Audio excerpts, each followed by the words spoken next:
Hello everyone, this is Afzalur Rahman. In our today's class, we are going to discuss our previous topic of discussion, that is structure of atom. In our last class, we have discussed about isotopes, isobars and isotone. Now in our today's class, we will be discussing about isostars and isodiaphers. Okay, so first of all, isostars.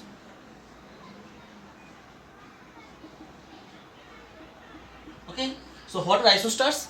These isostars are these are the molecules of different substance. These are the molecules of different substance which are made up of same number of atoms, and whose number of electron is same. Okay, now both of these molecule will be of same number of electron. Okay, for example, N2O and CO2 Okay, so what are isostars? Here you can define. These are the molecules of different substances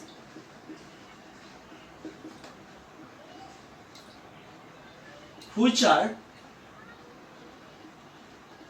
made up of same number of atoms,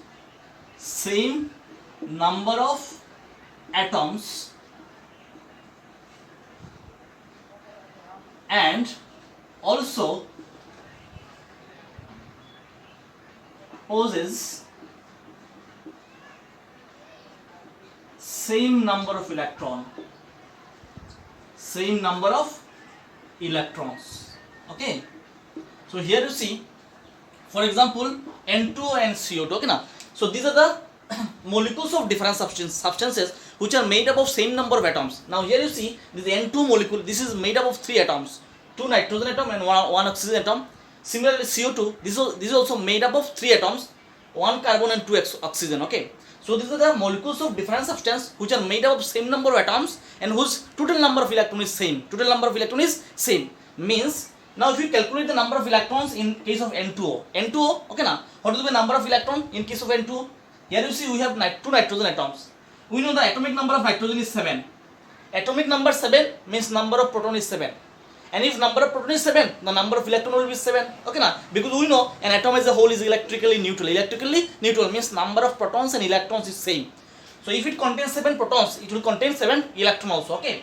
So for one nitrogen it will contain 7 electrons. For another nitrogen it will contain another 7 electrons.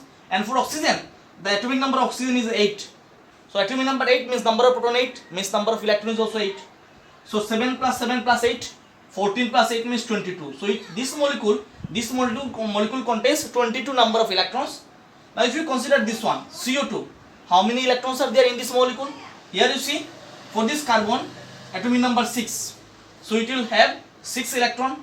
For oxygen it will contain 8 electrons. For 2 oxygens, we have 8 plus 8. So 8 is 16 plus 6, 22. Okay, so 22 number of electrons. Okay, so here you see, this is one molecule, this is another molecule. They are made up of same number of atoms and the total number of electron is same. So they are called isostars. So simply isostars means these are the molecules of different substances. Which are made up of same number of atoms. 3 atoms. And which contains same number of electrons. Okay, now they will have same number of electrons. So it contains 22 electrons. It also contains 22 electrons. Okay, so they are called isostars. Okay, now next we are going to discuss about isodiaphers. Next one,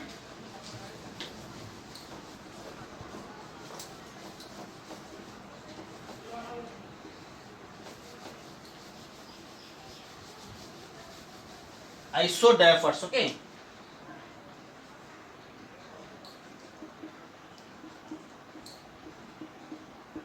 here you see these isodiaphers. These are the atoms of different element. Which has same difference in number of neutrons and protons.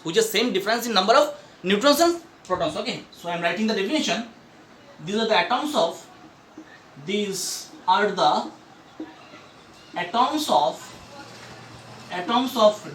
element.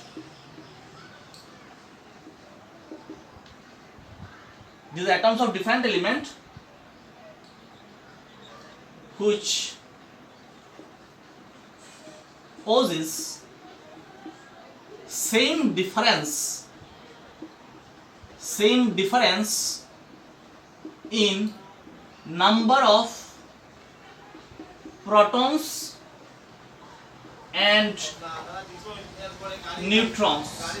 Same difference in number of neutrons, protons and neutrons. Okay. For example, uranium 92 238 and thorium 90 234. Okay. Now if you consider this uranium, what is the number of neutron here? Here you see this number of neutron can be calculated from this value.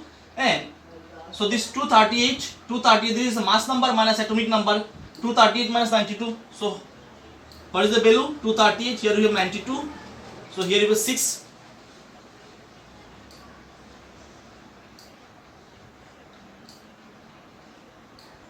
Here you have 6 and here you have 4. So 146. So here total 146 neutron. Okay.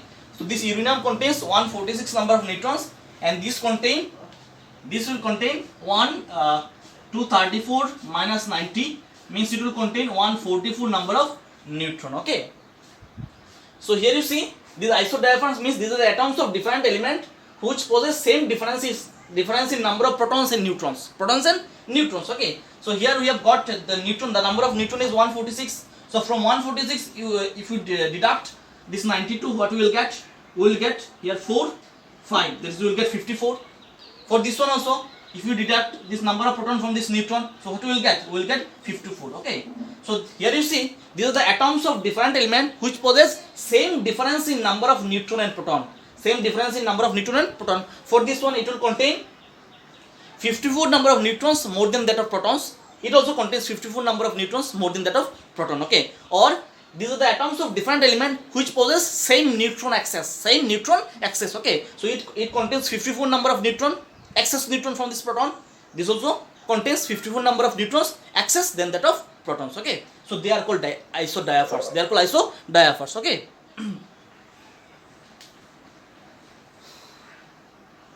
So you can take the screenshot. Now we are going to discuss about the discovery of electron. Okay. The first subatomic particle. Okay. So here now we are going to discuss about discovery of electron.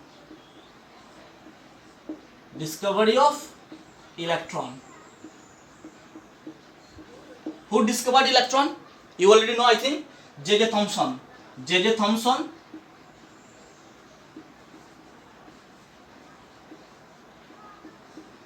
Thomson discovered electron. Okay, now.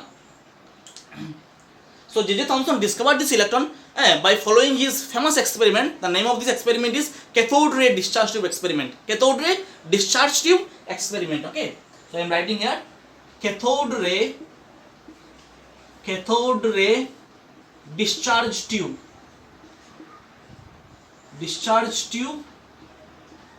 experiment.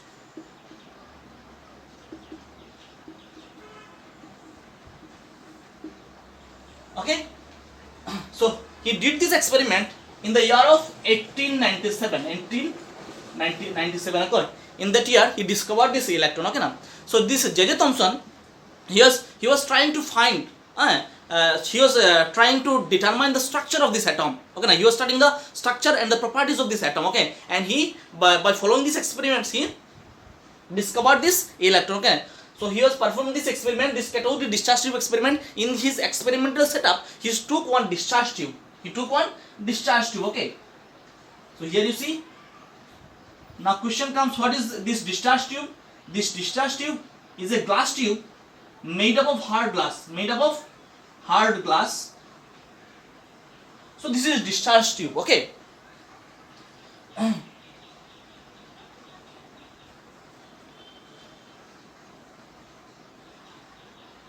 Discharge tube which is made up of hard glass, and in this discharge tube at the two terminals he used two electrode, okay. One will be cathode, another one will be anode, okay. So he set up two electrodes at the two terminals of the discharge tube, okay, and he connected these electrodes with the battery, with a terminal. He attached these two electrodes at the with a external battery, okay now. So here we have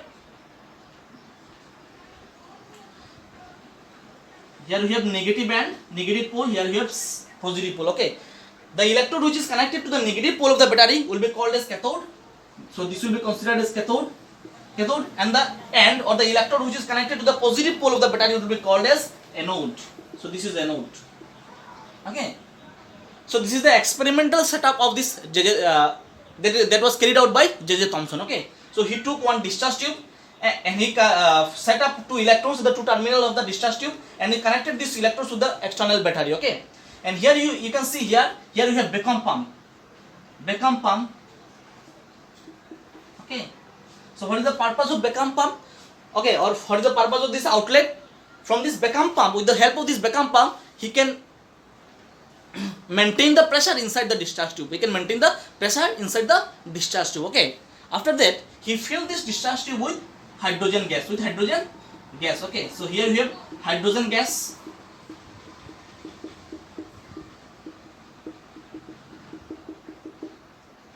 Okay. So this is the full experimental setup of Thomson's experiment. Okay.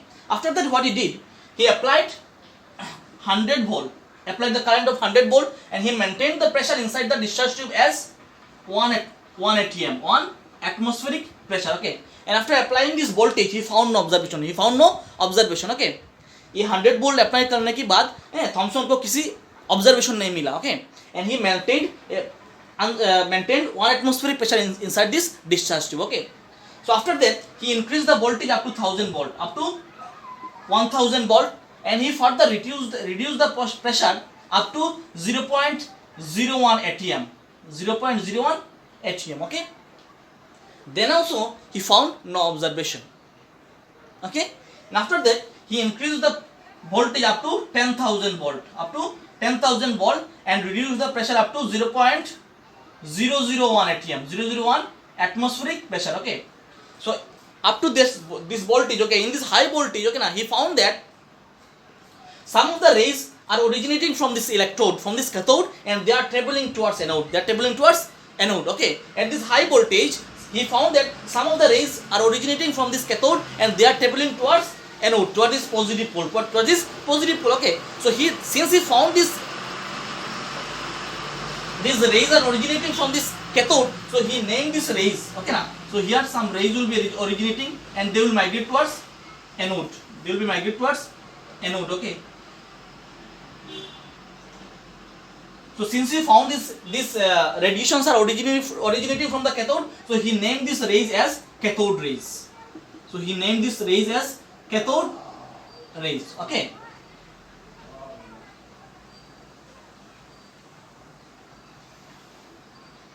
Okay. But he does not know the properties of this cathode ray. Okay. Now one thing is important here. You see here, these rays, they are not visible with our naked eyes. Okay, now question comes, how he confirmed the presence of these radiations. Okay, now so what he did, he used some fluorescent or phosphorescent materials inside this discharge tube. Okay, in the wall of this discharge tube, suppose here he applied zinc sulfide, fluorescent material, zinc sulfide. Okay, so when this cathode rays originates from this cathode, when they migrate towards this end, okay, when they strike this zinc sulfide, there is sparking. There will be emission of light.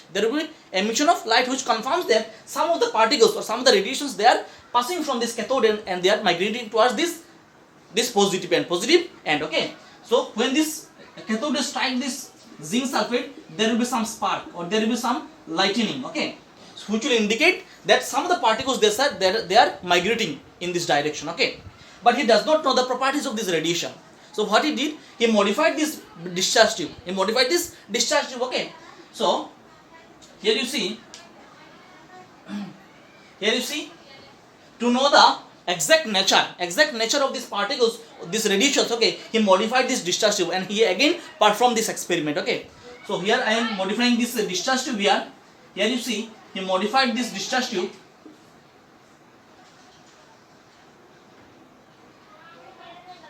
like that, okay, and he used fluorescent and phosphorescent materials here, okay, and he applied electric field. On the path of this cathode rays, okay.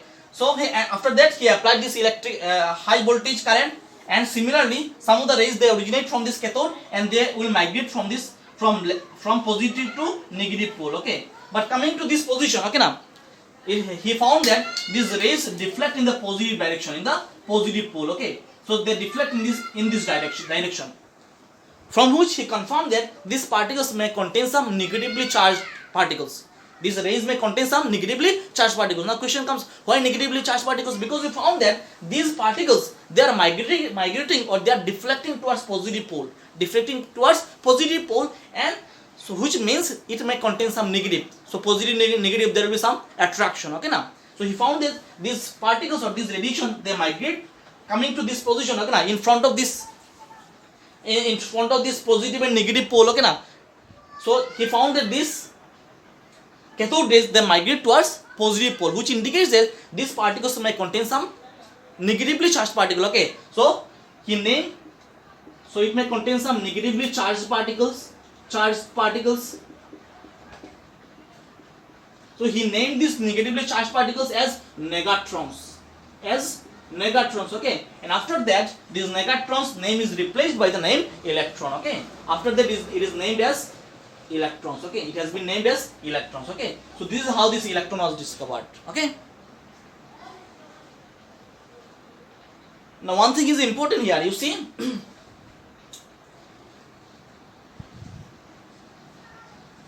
Actually what happens, I have just mentioned that these cathode rays, they originate from the cathode, but actually what happens, these cathode rays, they does not originate from cathode. Actually what happens, at high voltage, inside the discharge tube, we have some gas, we have some gaseous particles, we have taken hydrogen gas.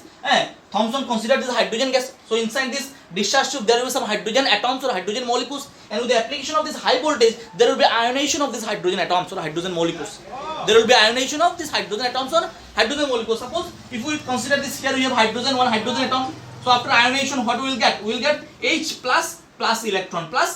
So this hydrogen atom will ionize to form electron, and in this discharge tube there are several number of hydrogens, okay, now there are thousands and lakhs of hydrogen atoms are there. So in this, by applying this high voltage, this ionization of this hydrogen atoms takes place and they generate electron, and these electron particles, they migrate from left direction to right direction, okay. So they travel from this side to this side, okay. And when they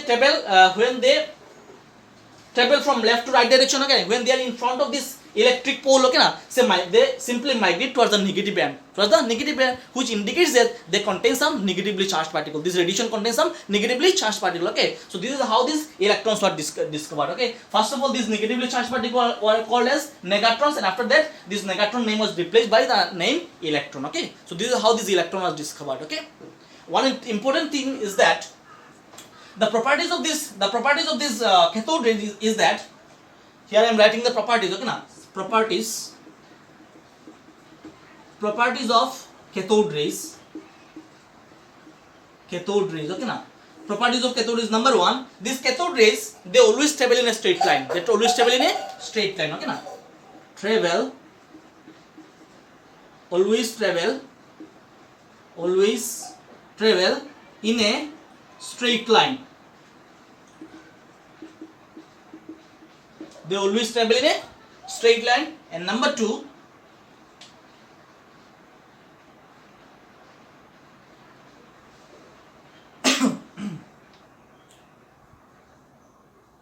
this cathode rays does not depend upon the material of the electrode and the gas filled inside the discharge tube, okay na. First part is that this cathode rays, they will always travel in a straight direction, in a straight line, okay. Number 2 is that this cathode rays that does not depend upon the material of the electrode, okay na, what type of metal plate or what type of metal plate you are using, okay na. So it does not depend upon the material of the electrode, okay na. And number 2 is that it does not depend upon the gas filled inside the discharge tube, okay na. So first of all, this J.J. Thomson did this experiment with the help of this, by filling this discharge tube with the hydrogen gas. But you can take, after that he performed with some other gas also, okay na. So this cathode ray does not depend upon gas. Now if you take helium gas also, okay na, if you take helium gas here, so there will be some helium atoms. So at high voltage, these helium atoms also ionize. So they will ionize to produce some electron. So He plus electron, like that, okay na. So they will generate electron, and this electron will travel from this left direction to right direction. So they will travel from cathode to this cathode direction to anode direction, okay na. And after that they will strike the surface, okay, or the wall of this discharge tube, okay na, which will indicate their presence, okay. So this is the experimental setup of cathode ray discharge tube experiment, okay. This is how J.J. Thomson discovered this electron, okay. Now again I am explaining this one, okay. Here you see this electron was discovered by J.J. Thomson, okay, in the year of 1897, okay. So J.J. Thomson ने electron discover किया, okay. सो इस electron के discover के पहले scientist को सिर्फ Dalton's atomic theory के बारे में पता था, okay. So they only considers that these atom is the smallest particle of any matter, but okay. But after the discovery of the subatomic particle electron, okay na, so this subatomic particle was first discovered by J.J. Thomson, okay. So how he discovered this experiment? He discovered this electron. He discovered this electron by following cathode ray discharge tube experiment, okay. और इस experiment में उन्होंने क्या किया, एक discharge tube लिया. What is discharge tube? ये जो डिस्चार्ज ट्यूब है, ये एक ग्लास ट्यूब है, okay, which is made of hard glass. और इसमें क्या होता है, एक वैक्यूम पंप रहता है. With the help of this vacuum pump we can maintain the pressure inside the discharge tube, okay. And after that he used 2 electrode at the 2 terminal of the discharge tube के 2 end में 2 electrode apply किया, and दोनों electrode को external battery के साथ connect किया, okay. So the electrode which is connected with the negative pole of the battery will be considered as cathode, and the electrode which is connected with the positive pole of the battery will be considered as anode, okay. And after applying high voltage, he found that some of the rays, they are originated from the cathode and they are traveling towards anode, okay. But he does not know the properties of this cathode rays, okay. So he modified this discharge tube, and he applied electric and magnetic field, and he found that in the presence of electric field, this cathode rays, in presence of this electric field, this cathode rays migrate towards the positive pole, okay, which indicates this cathode rays contain some negatively charged particle. That's why they are migrating towards positive pole, okay. So first of all, they named this negatively charged particles as negatrons, and after that it was named as electron, okay. So this is how this electron was discovered, okay. After that J.J. Thomson calculated the E by M. E by M means charge to mass ratio. E by M means E means charge, M means mass, okay. After that, J.J. Thomson calculated the charge to mass ratio by applying this electric and magnetic field at a time, okay. He calculated the charge to mass ratio of this electron, and he found that the value is 1.758 into 10 to the power 11 coulomb per kg, okay. By mediating or by varying the electric and magnetic field, he calculated the charge to mass ratio of this electron, and he found that the value is 1.758 into 10 to the power 11 coulomb per kg, okay. And after that, another scientist R. Millikan, another scientist R. Millikan calculated the charge of this electron, and he found the charge is 1.6 into 10 to the power minus 19 coulomb, okay. Now R. Millikan calculated measured the charge of this electron by following his famous oil drop experiment, experiment, and he found the charge as is equal to minus 1.6 into 10 to the minus 19 coulomb. Okay, so from these two values, this J.J. Thomson calculated the mass of this electron. Okay, so from here we can get the mass of electron. Here we have m. Mass of electron. Here we have E by m. Okay, so here what is the charge? Minus of 1.6 into 10 to the power minus 19 coulomb. And here we have E by m as 1.758 into 10 to the power 11 coulomb per kg. Coulomb cancel. Okay, so ultimately you will get the value of 9.1 into 10 to the power minus 31 kg. Okay, so this is the mass of electron. This is the charge of electron. This is the mass of electron, and this is the charge to mass ratio of electron. This charge to mass ratio of electron, this was calculated by J.J. Thomson. Okay, and this charge of this electron was calculated by R. Millikan. Okay, and ultimately the mass of this electron was also calculated by J.J. Thomson. Okay, so you need to remember all these values. Okay, here E by m is 1.75 into 10 to the power 11 coulomb per kg. Charge is minus 1.6 into 10 to the minus 19 coulomb, and the mass is 9.1 into 10 to the minus 31 kg. This is the mass of an electron. Okay, so these are all this experimental setup for the discovery of this electron. Okay, so for today's class, up to this, okay, in our next class we will be discussing about the discovery of proton and discovery of neutron. Okay, and after that we will proceed towards the